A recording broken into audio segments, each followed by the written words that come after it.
Chapter 14.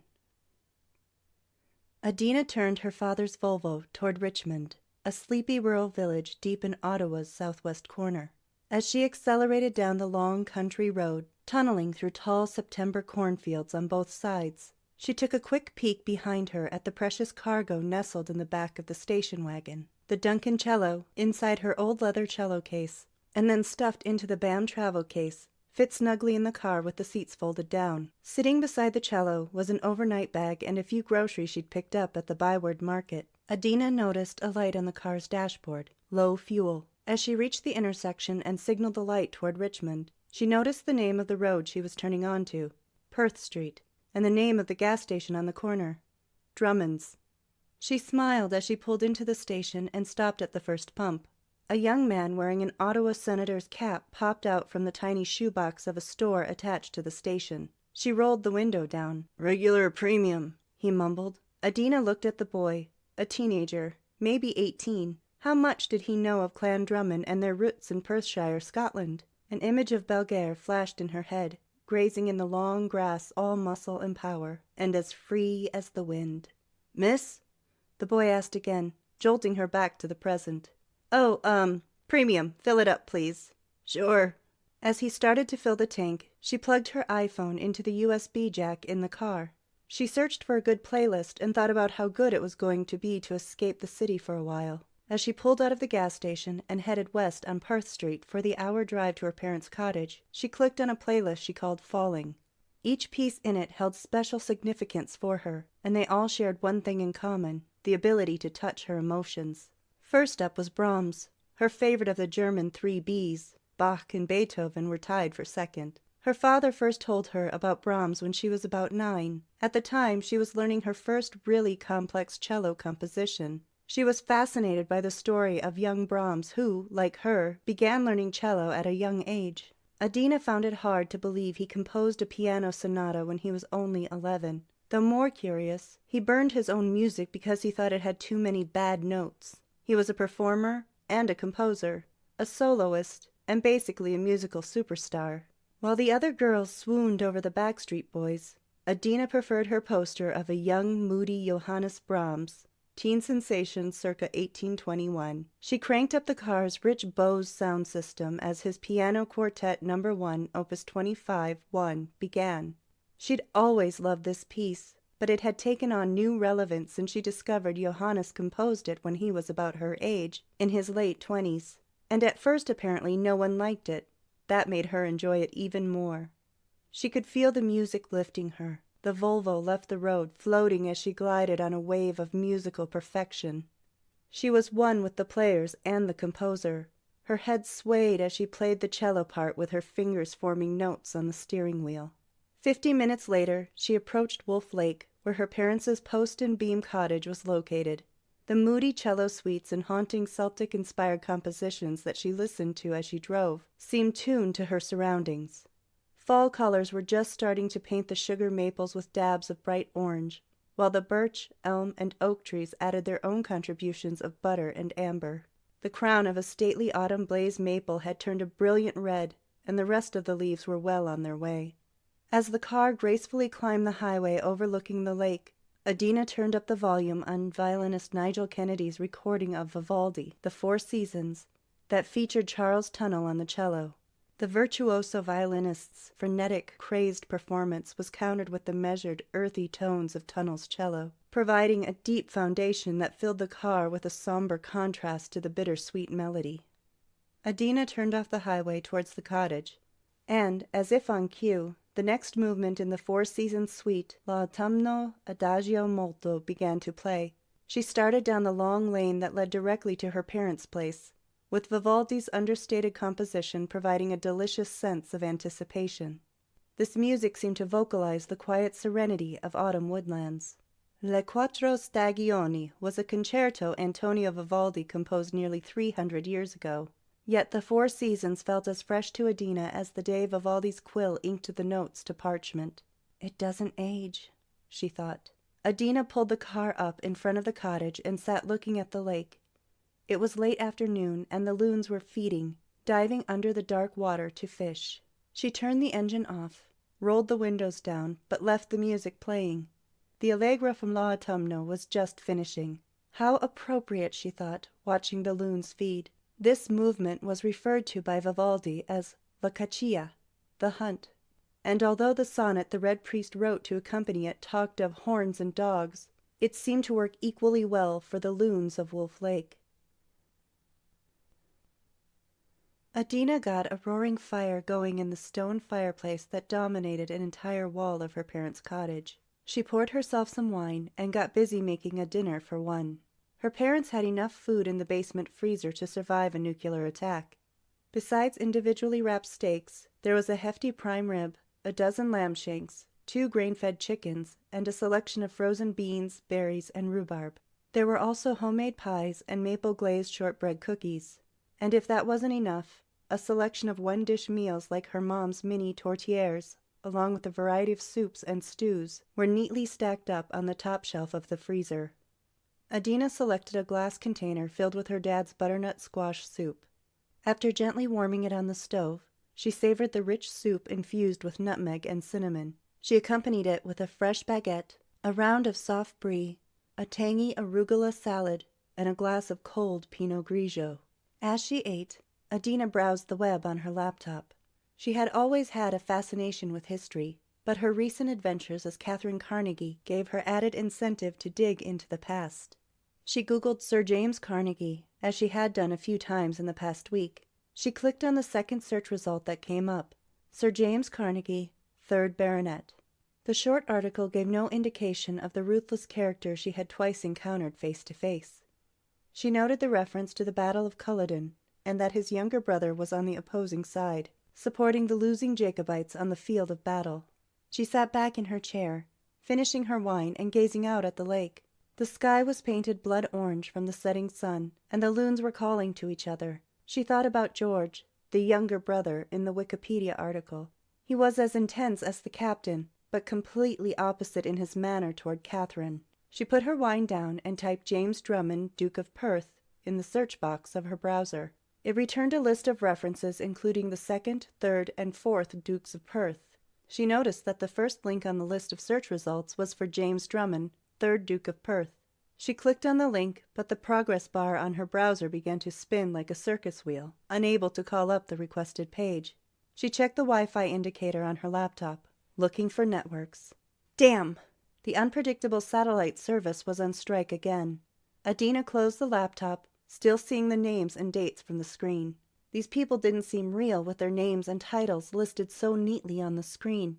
How could an entire lifetime be reduced to a couple lines of text? People weren't just what they did. They were all their emotions and their passions, all of their hopes and dreams, every tear of pain and each moment of laughter. Adeena got up from the table and poked at the fire a bit. She placed a heavy log into the fireplace and pulled the black grate closed. The Duncancello leaned close by, waiting patiently. At last, they were alone together. Adeena sat in the middle of the great room of her parents' cottage. It was getting dark, but she could still make out the outline of the shore through the cathedral windows that made up the entire wall of the room. A wooden prow reaching out towards the lake. The view it commanded was something of which she never tired, regardless of time of year or time of day. She sat on a stool from the dining room, drawing the Duncancello toward her. This was her cello after all, she rationalized. She knew everyone would say what she had done was wrong. Only her grandmother would have understood. Margaret Rose would want her to do this. For Catherine. Adeena began to play the music from the score. Again, almost instantly, clouds filled her mind. She floated among the waves of raw feelings and jagged emotions. She felt the ecstasy of creation surging within her. Light and energy pulled her towards a path she could not resist. This is my music. This is my cello. Her head was spinning, and she felt herself losing control, even as she somehow kept playing. There was a moment of complete blackness, and then she heard a familiar voice. It was close beside her. "What did you say?" the man asked, pulling her out of the fog. It was George. They were sitting side by side in an enclosed environment. They seemed to be in motion, bumping up and down. Her hand gripped an invisible bow as if she had been playing a phantom cello. She looked around. There was a faint light coming from a small window on the other side of George's head. "What?" she asked. "You spoke something, Catherine, just this moment," George replied. "I thought I heard you say this is my cello. I take it you refer to your violoncello, the one fashioned for you by Master O'Duncan of Aberdeen." Adeena was still trying to orient herself. There was a hard bump, and she was thrown forward, but George intervened and prevented her from falling into the black wooden slats in front of her. "Oh, yes, of course," Adeena responded. Now it was clear. They were moving in a carriage, and she could hear the driver urging the horses forward with a snapping crack of his whip and loud admonishments to "Gee on!" She looked outside through a tiny window. The light was dim. It was early morning or dusk. She sat on a wooden bench inside the carriage beside George. "It is your music, Catherine, and 'tis the reason for our journey this morning," George said. "But I fear the captain will not be pleased when he learns we have left without his royal blessing."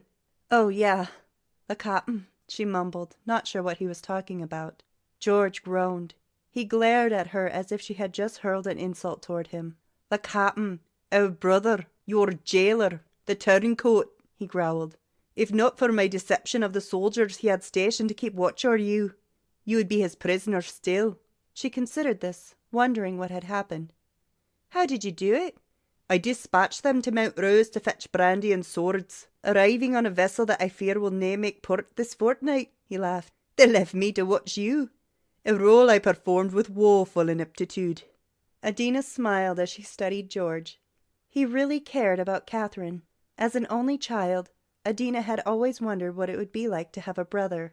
She liked it, very much. "Thank you, George," she said, planting a gentle kiss on his cheek. "It was sweet of you to look after me." "Sweet?" he chuckled. "You never failed to surprise me with your creativity." He looked away for a moment, then turned to her. "It's a shame. If not for our brother's polluted love for London and his lust for Kinnaird, you would be free to pursue your music. You have a fire inside you that burns to compose, to perform. He is afraid of your gift. He seeks to douse your spirit with his own cowardice." Adeena basked in his analysis. Perhaps she and Catherine were the same person, one spirit connected through time by the same creative struggle. Is that why she had never felt complete? Why she was always searching for something more? They sat in silence for a while, until the carriage hit a sharp bump, and they both bounced high in their seats. George slapped his leg.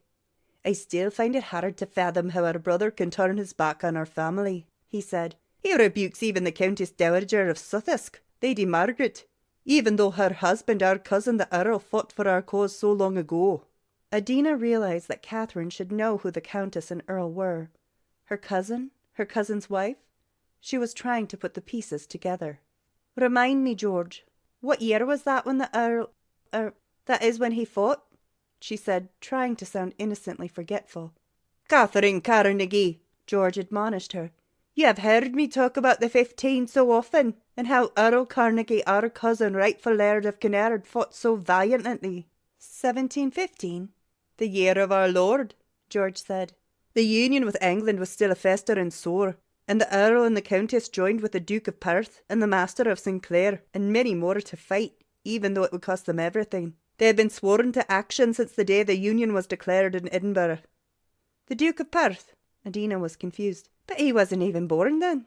George smiled. "The third Duke was not, but I can assure you his father, the second Duke of Perth, was very much born." The light outside seemed to grow a little brighter. The countryside was becoming more visible. Everything was getting a little clearer. In fact, Adeena had researched most of what George had just told her, but she had just not assembled the pieces in the context of Catherine. At least George had confirmed one thing, the date. "So now, in 1745, James, the third Duke of Perth, fights again like his father," she said, sorting it out in her mind. "Just like his father, his grandfather, and his great-grandfather, if truth be told. All the Drummonds stretching back over 2 centuries. All of them who carried on the crusade for Scotland and the support of our king," George said, his tone beginning to sound like a lecture. "And what drives him? His ancestors?" "It does. But there is something else, I believe, that is even stronger." George grinned. "Something else?" "Aye, Lady Jeanne, his mother." At this, Adeena needed no explanation. The brief encounter with Lady Jeanne, the first time Adeena had played at Kinnaird, Confirmed she was a woman you defied at your own risk. I met her at Kinnaird that night I performed. She did seem like a strong woman. You have no idea, George confirmed. Her husband, the second Duke of Perth, died in Paris a few years after he escaped to France. Lady Jeanne raised the boys on her own, and she turned them into patriots, the likes of which we have rarely seen in this country. The boys? Aye, James and the little John, although not so little any more, George said. Catherine, rest a while. It will be some time before we come upon the gates of Drummond Castle. I'm not tired, George, really. Tell me more about the Drummonds and the Carnegies. I seem to have missed so much. Yes, my sister, indeed you have. Your music is all you cared about. I used to think it had swallowed you whole. Adeena smiled at this assessment. She understood Catherine instinctively and had a good idea of what she was doing when she was swallowed, composing, creating, searching to find the music within her. She looked at George. Well, are you going to tell me a story or not? Aye, sister, sit back and I'll give you the whole sad epic tale, he responded. The driver snapped his whip again at the horses, and they responded with a burst of energy. And for the next 2 hours George recounted to Adeena in the most minute detail stories of the Drummonds and the Carnegies. He took her through their adventures and misadventures, their triumphs and failures, and all their loves, losses, and hates. He also wove his own personal version of the rise and fall of the Scottish nation. Her dad would have given his right arm to hear this history lesson. The day was growing bright when they suddenly stopped. Adeena had been so absorbed by George's stories, she had almost forgotten she was in a horse-drawn carriage. Though it was bumpy and they swayed back and forth, it was not unlike a long car ride. What is it? George called out to the driver of the carriage. You better get out, my laird. George opened the door and jumped out. Adeena followed. The carriage had stopped on a well-traveled lane surrounded by trees. They were in a dense forest, but off in a clearing a castle dominated the horizon. 2 men on horses blocked the road ahead. They seemed to be soldiers, judging by their double-breasted redcoats, blue bonnets, and bayonet-tipped muskets. Is there a problem? George shouted, walking towards them. Aye, there is, the first soldier responded. Who are ye, and where are ye headed? George Carnegie with my sister Catherine, he responded as Adeena stepped up beside him. I am escorting her to play for the Duke of Perth tonight at the Prince's Ball. The 2 soldiers peered closely at Adeena. The second one said, The same who performed at Kinnaird? Adeena looked up. Yes, the same. Lady Catherine, the soldier said. I am Andrew, and this is Ross, my cousin. He pointed to the other man on horseback. We both had the good fortune to see ye perform last week. Words cannot tell all the problems ye caused. Problems? George asked. The 2 men smiled, nodding their heads. Your sister's music, Andrew continued. It's in me head. It's in me heart too, but at last the Duke told the Prince that you're spoken for. Adeena blushed. George grinned and put his arm around her. The Prince is here now, at Drummond Castle. Before Andrew could answer, there was a loud crack of gunfire. Andrew's horse collapsed, throwing him to the ground. The 2 horses that had been pulling the carriage were startled and reared up wildly. One horse's heavy hooves came down and caught Andrew's shoulder, pinning him to the ground. He screamed in agony as his horse lay dying beside him. George grabbed Adeena and pushed her towards the door of the carriage. Run! He yelled at her.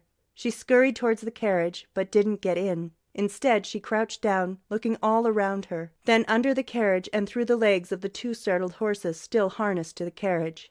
George ran to Andrew, writhing in agony. His horse lay beside him, dead. There was a bloody gouge in the horse's skull, and the ground ran crimson with warm blood streaming from the lifeless animal. George moved closer to Andrew, who was also bleeding badly. His shoulder was deeply gashed by the hooves of the horse that had reared up. Another shot rang out. It seemed to come from behind a broad oak tree off to the side of the carriage. Ross, who had already dismounted from his horse, dashed towards the tree. Adeena watched with horror, crouching down near the carriage. She needed to help, now. She ran towards George and Andrew, who lay on the ground, still screaming in pain. The eye of his dead horse seemed to follow her as she made her way to the injured soldier. His shoulder, George whispered desperately. He's bleeding something awful. Adeena knew this was bad, fatal if they couldn't stop the bleeding. She looked around for something to use as a compress. She realized she was wearing a cape, which she quickly tore off to wrap around Andrew's wound. She managed to raise him up enough to wrap the cape tightly around his damaged shoulder. He screamed as she worked to stop the flow of blood with her hastily improvised dressing. Stay with him, George said. He fled towards the tree where Ross had run.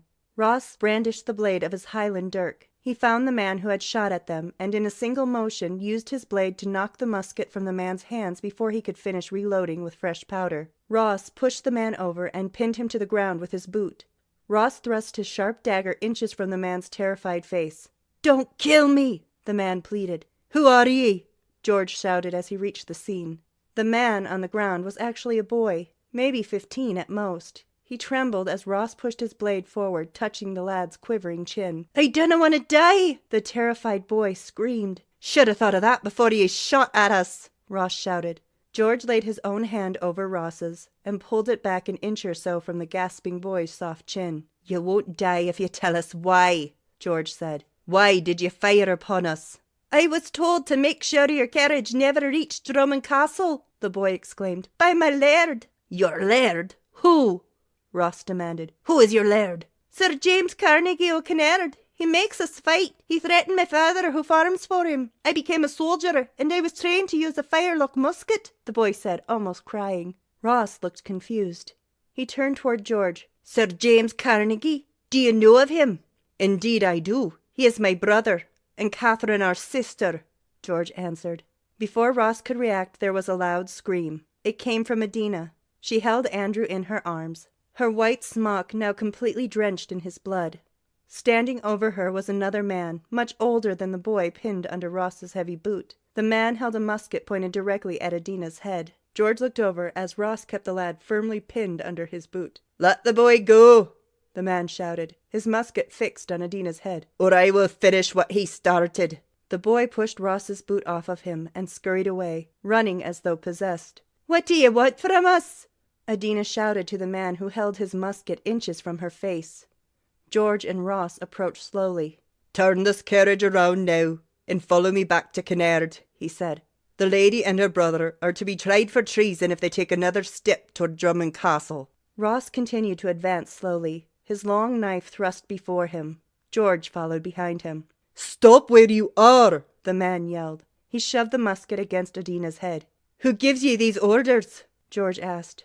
"Sir Carnegie of Pitterrow, Laird of Kinnaird, Member of Parliament for Kincardineshire, and a captain of His Majesty's Royal Regiment," the man replied. Adeena studied her captor. He was strong and determined. He held his weapon firmly against her head. Andrew lay nearly unconscious in her arms. George and Ross stood frozen just a few steps away.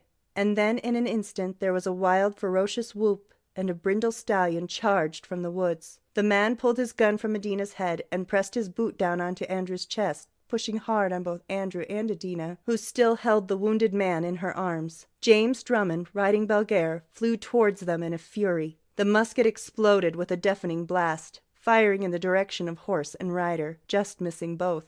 James leapt from his horse and onto the man, knocking him over. In a split second, James scrambled up and pressed his dirk to the man's neck. Ross and George rushed forward, grabbing the man's smoking musket. James held the sharp blade steady against the man's throat. He pulled the man's head back roughly, grabbing his long, dirty hair. James gripped the handle of his weapon tightly, scraping the man's throat just above his protruding Adam's apple. "Prepare to die." "Stop!" Adeena shouted. She had never been this close to death before. She held Andrew, gravely wounded, writhing in terrible pain, and perhaps close to dying himself if he didn't get immediate attention. "We need to get help. He's bleeding badly." Ross crouched down, his face inches from his wounded cousin. "Andrew, speak to me!" Andrew moaned and tried to speak. He pushed his head back onto Adeena's shoulder. "There is a surgeon at Drummond," James barked. "He will tend to Andrew. Put him in the carriage so that we can take him there now." Ross bent down and began to lift Andrew into his arms. Adeena helped as best she could, transferring the bleeding man to his cousin. Ross got his arms around Andrew, lifted him up with Adeena's help, and the two carried him to the carriage. James kept his knife to the attacker's throat. "The lady wishes me to spare you," James said roughly, rotating the blade to remind the man that he still controlled him and could extinguish his life in a second. George came round and looked at the man directly. "I know this man," he exclaimed. "I've seen him at Kinnaird." Adeena returned and studied the man herself, then turned towards James. "What are you going to do with him?" "He tried to kill one of my men," James snorted. "What do you suggest, my lady?" Adeena, her clothing still wet with Andrew's blood, felt only pity. She looked at the man, his life hanging precariously on her words, a sharp blade at his throat ready to snuff out his life. "Please, enough, James," she cried. "Let him go." James slowly pulled his dirk away from the man's throat, but kept a firm hold on his hair. "For you, Catherine, only for you," James said. He let the man go and then pushed him to the ground. He lay there a moment before standing slowly, angry and sullen. George stepped forward and looked at the man. "Ye work for my brother, then?" "I have no choice," the man responded. "He is my laird, my overseer. He gave me but one choice, fight or leave my farm." "Your farm?" James intruded. "Your farm at Kinnaird?"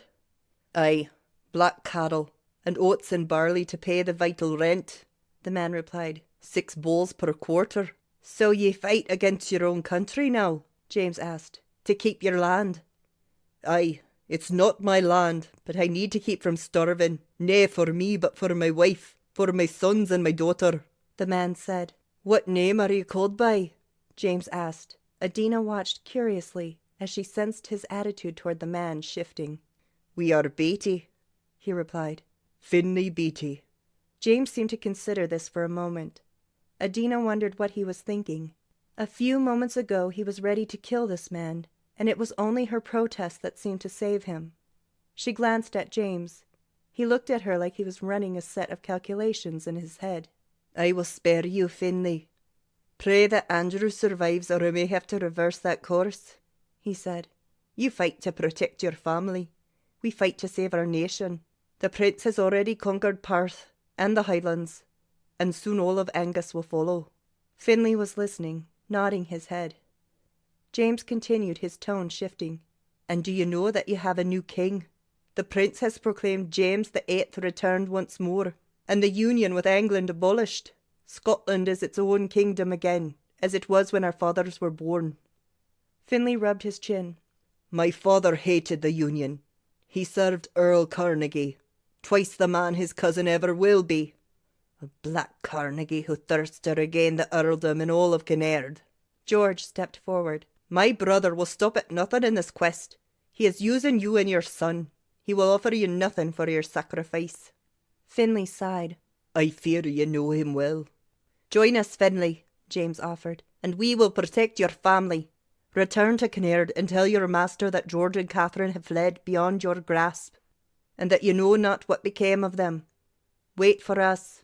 Our cause is strong across Angus and Forfarshire, and soon, very soon, we will need your help." Finlay had said nothing, but Adeena could see him nodding, considering what had been offered. James turned to Adeena. "Come, my lady, we need to get Andrew to the surgeon, and I need to get you to Drummond Castle."